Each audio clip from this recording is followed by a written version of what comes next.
Hello friends, आज हम लोग गणित की इस क्लास के क्रम में रेखा गणित से संबंधित इंपॉर्टेंट टॉपिक पर चर्चा करेंगे और जो महत्वपूर्ण शब्दावलियाँ होती हैं उनके बारे में जानेंगे। जैसे तल क्या होता है, रेखा क्या होता है, रेखाखंड क्या होता है, ठीक है, और कोण किसे कहते हैं, कोण कितने प्रकार के होते हैं, इन सब पर जो है हम लोग बातें करेंगे। तो सबसे पहले आइए सीधे टॉपिक शुरू करते हैं हम लोग बिंदु से। ठीक है, सबसे ये शुरुआती टॉपिक है, समझो बिंदु। अब बिंदु किसे कहते हैं? बिंदु को इंग्लिश में हम लोग पॉइंट बोलते हैं। क्या बोलते हैं? पॉइंट। अब देखो, चाहे बिंदु हो या रेखा हो या तल हो या समतल हो, ये जो है इनकी परिभाषा रेखा गणित में नहीं है, ये अनडिफाइन है, ठीक है, अपरिभाषित है। लेकिन हम लोग जो है उदाहरणों के माध्यम से इसे जो है समझने की कोशिश करते हैं। फिर भी मतलब कुछ एक तरीके से हैं तो ये संकल्पनाएं, लेकिन हम लोग फिर भी जो है इन्हें समझने का प्रयास करते हैं। जैसे अगर हम कोई तल ले लें, कोई पेपर ले लें, उस पर पेंसिल से एक पॉइंट लगा लें, ठीक है, तो ये जो है रेखा गणित के पॉइंट के समरूप होगा, ना कि ये पॉइंट होगा। ठीक है, इसे हम लोग बिंदु मान सकते हैं, ठीक है, लेकिन ये बिंदु नहीं हो सकता है। ठीक है, अगर जितनी और बारीक अगर पेंसिल ले लें, बहुत ही नाम मात्र को बिल्कुल, तो वो और बिंदु के समरूप होगा, ना कि वो बिंदु होगा। ठीक है, तो इसे हम लोग बिंदु मान लेते हैं, बाकी इसकी परिभाषा नहीं बनी है। इसी तरीके जो रेखा होती है हमारी, रेखा को हम लोग बोलते हैं लाइन। रेखा को क्या बोलते हैं? लाइन।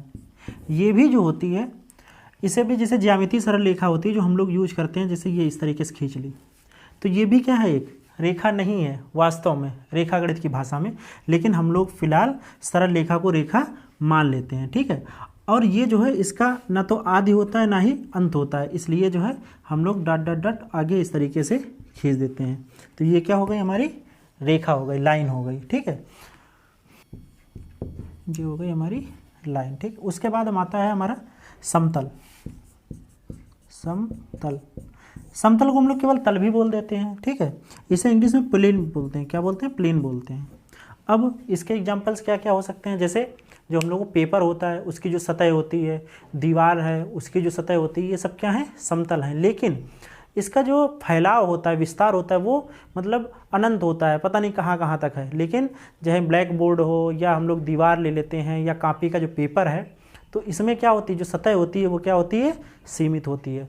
तो ये जो हम लोगों ने तीनों यहाँ पे टर्म देखे, बिंदु है, रेखा है, समतल है, ये जो है अनडिफाइन है, अपरिभाषित हैं, लेकिन हम लोगों ने उदाहरण के माध्यम से जो है यहाँ पर समझा। अभी हम लोग जो है आगे और भी चीज़ें समझते हैं। जैसे पेपर की सतह, ठीक है, दीवार की सतह, ब्लैक बोर्ड की सतह। ठीक है, अब इसे हम लोग एक तरीके से वो समझ सकते हैं। देखो ये पॉइंट होता है, ठीक है, ये पॉइंट हो गया, हमारा बिंदु हो गया। फिर उसके बाद हम जो रेखा है हमारी, रेखा, ये मान लो ये रेखा हो गई, ये क्या है? रेखा। अब अगर हम इसे इस तरीके से बना लें, ये, अब देखो ये क्या है? पॉइंट है, पॉइंट है, ये भी पॉइंट है, कुछ भी पॉइंट है सब। उसके बाद जो रेखा होती है, जैसे ये पॉइंट, ये पॉइंट, ये पॉइंट, ये सब पॉइंट हैं, अगर हम इन्हें मिला दें तो क्या एक लाइन के मतलब रचना होती है। तो ये भी क्या है? रेखा भी क्या है? पॉइंट का जो है ग्रुप है, समुच्चय है, समूह है। किसका? बिंदुओं का। तो जो रेखा हुई ये बिंदुओं का समूह है। उसका जो तल होता है, इस पर भी तो बहुत सारे पॉइंट होंगे, ये तो सब पॉइंट है ना। तो तल जो होता है, तल भी क्या है? समुच्चय है। किसका है? समुच्चय। किसका? बिंदुओं का। और बिंदु तो है ही, उसके अंदर जो रेखा होती है ये भी क्या है? अब देखो यहाँ पर भी बिंदु होगा, यहाँ पर भी बिंदु होगा, यहाँ पर भी बिंदु होगा, यहाँ पर भी बिंदु होगा। जो रेखा होती है ये भी क्या है? बिंदुओं का समुच्चय है, बिंदुओं का समुच्चय है। ठीक है, ग्रुप है।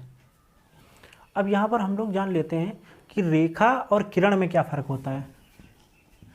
रेखा और किरण,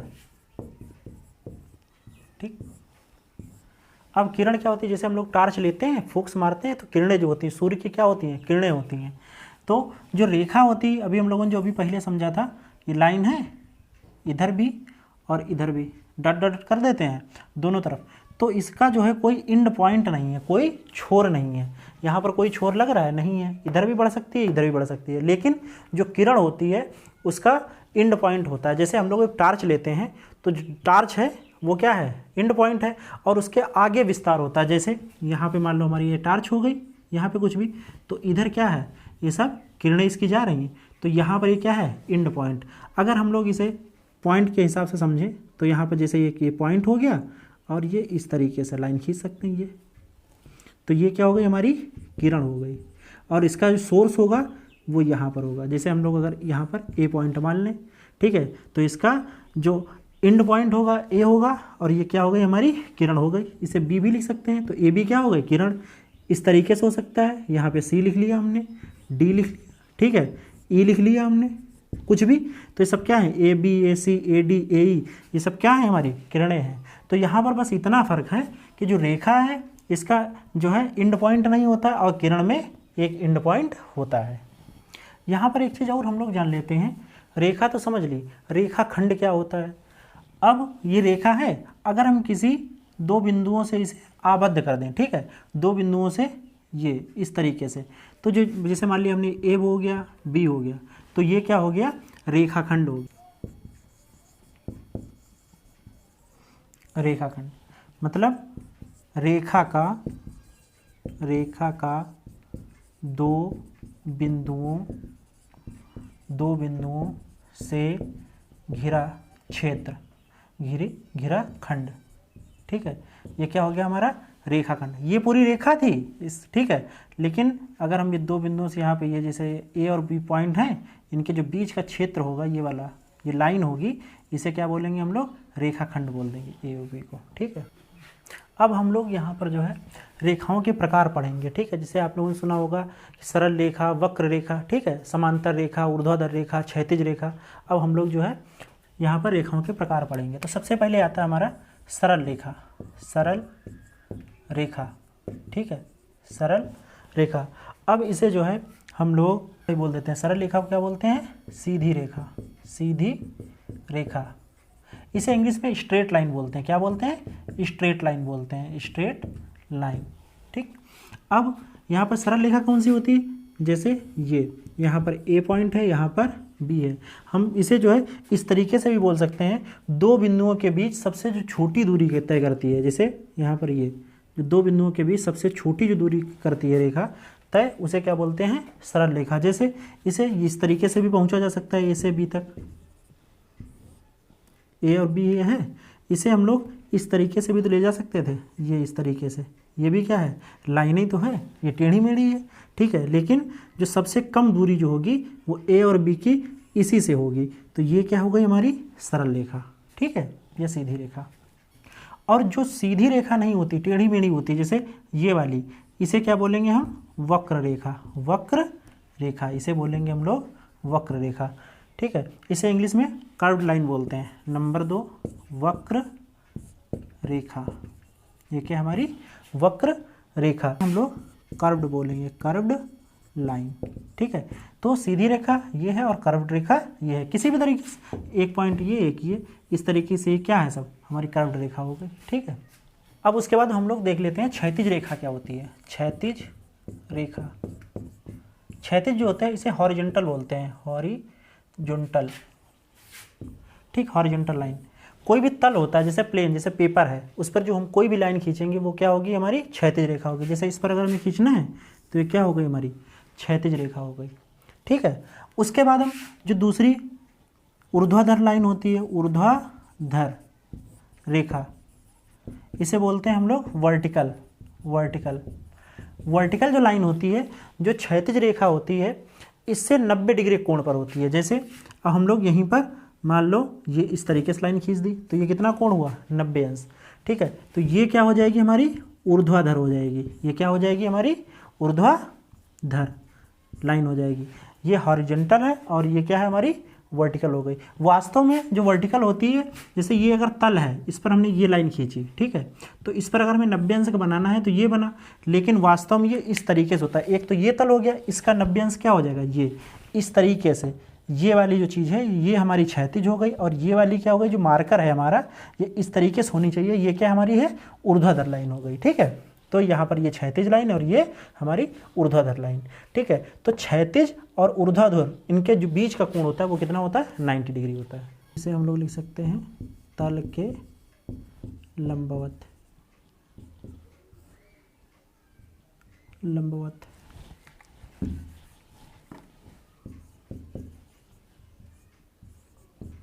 तल के लंबवत बोल सकते हैं, या हम लोग क्षैतिज के लंबवत बोल सकते हैं, या हम लोग क्या बोलेंगे, क्षैतिज के लंबवत, ठीक है। इसके बाद हम आ जाता है हमारा समांतर रेखाएं। जो समांतर रेखाएं होती हैं वो इस तरीके से होती हैं कि कभी आपस में मिलती नहीं है, और जो इनकी दूरी होती है वो हमेशा समान रहती है रेखाओं के बीच। जैसे यहाँ पर ये, अब देखो ये ए बी मान लेते हैं हम लोग लाइन, इसे बी सी मान लेते हैं, इसे सी डी मान लेते हैं हम लोग, सी डी, और इसे ई एफ मान लेते हैं, ठीक है।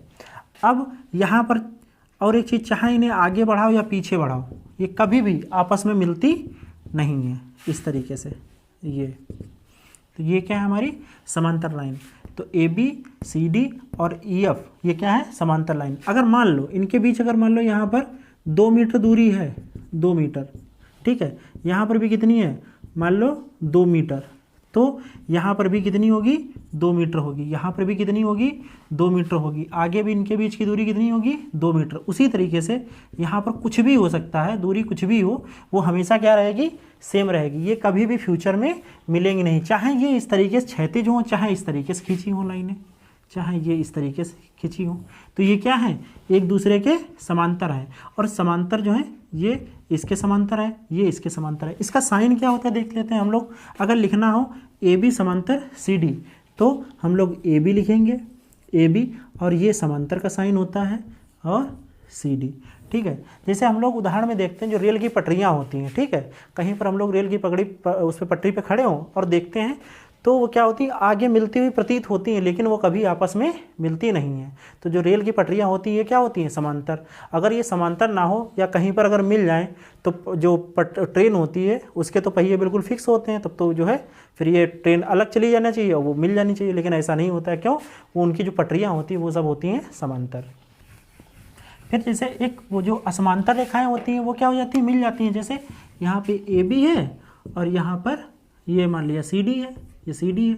अब अगर हम इसे इस तरीके से आगे बढ़ा दें तो क्या होगा, मिल जाएगी। तो ये क्या होगा, हमारी असमांतर रेखाएं। फिर उसके बाद हम लोग देख लेते हैं तिर्यक रेखाएं क्या होती हैं। तिर्यक जो होती हैं, जैसे मान लो यहाँ पर 2 समांतर रेखाएं हैं, ठीक है, जो इस तरीके की ये लाइन होगी, जैसे ये ए बी है, ए बी और ये सी डी, तो जैसे मान लीजिए यहाँ पर तिर्यक रेखा ये कोई एल है, तो जो एल होगी ये क्या होती है, हमारी तिर्यक रेखा होती है, ठीक है। अब यहाँ पर कोई ज़रूरी नहीं कि 2 को ही काटे, जैसे एक ये है कोई ए बी लाइन है और इसको ये काट दी, तब भी ये क्या हो गई, हमारी तिर्यक लाइन हो गई, ठीक है, ये तिर्यक रेखा हो गई। अब हम लोग यहाँ पर प्रतिच्छेदी रेखाएं देख लेते हैं। जैसे प्रतिच्छेदी रेखाएं, जैसे ये यहाँ पर ए बी हो गई, ए बी, फिर यहाँ पर सी डी हो गई, सी डी, ठीक है, और यहाँ पर ई एफ हो गई, ई और एफ, ठीक। तो ये सब क्या हैं, प्रतिच्छेदी रेखाएं हैं, ठीक है। उसके अलावा जहाँ पर ये प्रतिच्छेद करेंगे, प्रतिच्छेद माने होता है काटना, जहाँ पर कन्वर्ज करें, काटे एक दूसरे को, तो इसे क्या बोलेंगे हम लोग, प्रतिच्छेद बिंदु बोलेंगे। क्या बोलेंगे, प्रतिच्छेद बिंदु। प्रतिच्छेद बिंदु, प्रतिच्छेद मतलब होता है एक दूसरे को काटना, आपस में मिलना, जहाँ पर मिलेंगी उसे क्या बोलेंगे हम लोग, प्रतिच्छेद बिंदु। यहाँ पर एक बात और समझ लेते हैं हम लोग। जैसे हम लोगों ने अभी इस तरीके से ये लाइन जो बनाई थी, ठीक है, यहाँ पर ये ए बी, बी सी और ये सी डी, ठीक है, तो ये प्रतिच्छेद बिंदु बताया था। प्रतिच्छेद बिंदु ये भी हो सकता है, जैसे ये है, यहाँ पर ये हो गई, यहाँ पर ये, तो ये भी प्रतिच्छेद बिंदु है, ये भी प्रतिच्छेद बिंदु है। लेकिन अगर कोई एक ये लाइन है, ये ऐसे लाइन है, ये लाइन है, अगर एक ही बिंदु पर, ठीक है, एक ही बिंदु से होकर अगर ये रेखाएं जाती हैं, तो इन रेखाओं को संगामी रेखाएं भी कहते हैं। और जो ये बिंदु होगा प्रतिच्छेद वाला, इसे जो है संगामी बिंदु भी बोल देते हैं। क्या बोल देते हैं, संगामी बिंदु, ठीक, इसे संगामी बिंदु भी हम लोग क्योंकि यहाँ पर जो है इसी बिंदु से होकर ये सारी क्या होती हैं, रेखाएं जाती हैं, संग संग गमन करती हैं, इसलिए इसे संगामी बिंदु भी बोलते हैं। और जो प्रतिच्छेद बिंदु होता है वो कहीं पर भी हो सकता है। संगामी बिंदु एक निश्चित बिंदु होगा, उससे सारी रेखाएं होकर गुजरेंगी। कभी कभी एग्जाम में ये पूछ लिया जाता है कि एक तल में जो है एक स्थित कोई बिंदु है, उससे होकर कितनी रेखाएं खींची जा सकती हैं। तो देखो हम लोग ये देखते हैं, यहाँ पर ये क्या है, एक तल है, व्हाइट बोर्ड क्या है, एक तल है। यहाँ पे मान लो एक ये पॉइंट है, बिंदु हो गया यहाँ पर ये, ठीक। अब इससे होकर कितनी रेखाएं खींची जा सकती हैं, देखो ये हो सकती है, एक ये हो सकती है, एक ये हो सकती है, ये हो सकती है, तो इस तरीके से बहुत सारी हो सकती हैं। तो इसका उत्तर क्या हो जाएगा हमारा? अनंत। ठीक है, तो एक तल में कोई भी बिंदु स्थित हो उससे अनंत रेखाएं खींची जा सकती हैं। और यहीं पर अगर ये दिया हो कि किसी कोई तल है, वहाँ पर दो बिंदु दिए हैं, एक ये दिया है मान लो, एक ये दिया है। अब दो बिंदुओं से होकर कितनी रेखाएं खींची जा सकती हैं? तो अगर हम दो बिंदुओं से होकर, मतलब दोनों से जाना भी चाहिए, मतलब ये और ये इसी तरीके से तो खींची जा सकती है। अब इस तरीके से तो हो नहीं सकता, ये यहाँ से ले आए, इस तरीके से ले आए, नहीं हो सकता।